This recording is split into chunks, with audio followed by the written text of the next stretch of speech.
అనకాపల్లి జిల్లా నర్సీపట్నంలో నూకాలమ్మ అమ్మవారి ఆలయ పునఃప్రతిష్ఠ కలశ స్థాపన మహోత్సవాలు మంగళవారం ఘనంగా ప్రారంభమయ్యాయి. నర్సీపట్నం ఎమ్మెల్యే, రాష్ట్ర శాసనసభ స్పీకర్ చింతకాయల అయ్యన్నపాత్రుడు ఆధ్వర్యంలో మంగళవారం యాగశాల ప్రవేశం, విఘ్నేశ్వర పూజ, పుణ్యాహవచనం, పంచగవం, అఖండ దీపారాధన తదితర కార్యక్రమాలను అయ్యన్నపాత్రుడితో పాటు ఆయన సతీమణి, ఇద్దరు తనయులు శాస్త్రోక్తంగా వేద పండితుల మంత్రోచ్చారణ నడుమ నిర్వహించారు. ఈ కార్యక్రమానికి పట్టణ ప్రముఖులు పలువురు విచ్చేశారు. ఈ నెల 10వ తేదీ నుండి 12వ తేదీ వరకు ఆలయ ప్రతిష్టాపన మహోత్సవాలు జరుగుతాయని స్పీకర్ అయ్యన్నపాత్రుడు ఈ సందర్భంగా తెలిపారు. ఆలయ పునఃప్రతిష్టకు చేసిన కృషిని ఆయన వివరించారు.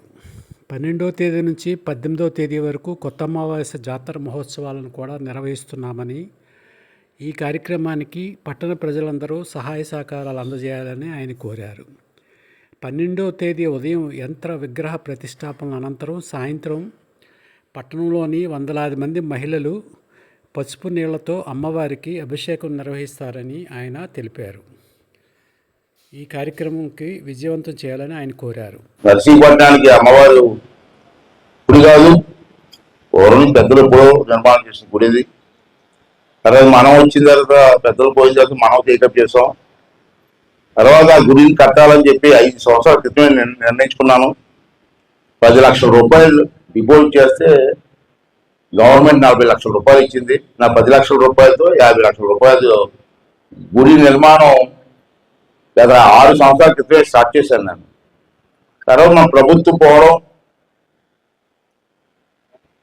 మరి కొంతమంది వచ్చేది మీకు తెలుసు. ఆ పేరు కూడా వచ్చేది నాకు, ఈ పుణ్యస్థలాలు వచ్చేది నాకు ఇష్టం లేదు. ఆ ప్రభుత్వం వచ్చిన తర్వాత ఆ గుడిని ఇష్టాసారంగా, శాస్త్రోక్తంగా కాకుండా ఇష్టాసారంగా నిర్మాణం చేశారు. ఆ డిపార్ట్మెంట్ కూడా మరి వాళ్ళు మూసుకున్నారు ఆ రోజుని. అది కూడా సంవత్సరం చేసి వెళ్ళిపోయారు. మళ్ళీ మన ప్రభుత్వం వచ్చిన తర్వాత నేను మినిస్టర్ గారితో మాట్లాడి ఇంకో 50 లక్షలు కావాలి నాకంటే నేను 10 లక్షలు కట్టుకున్నారు.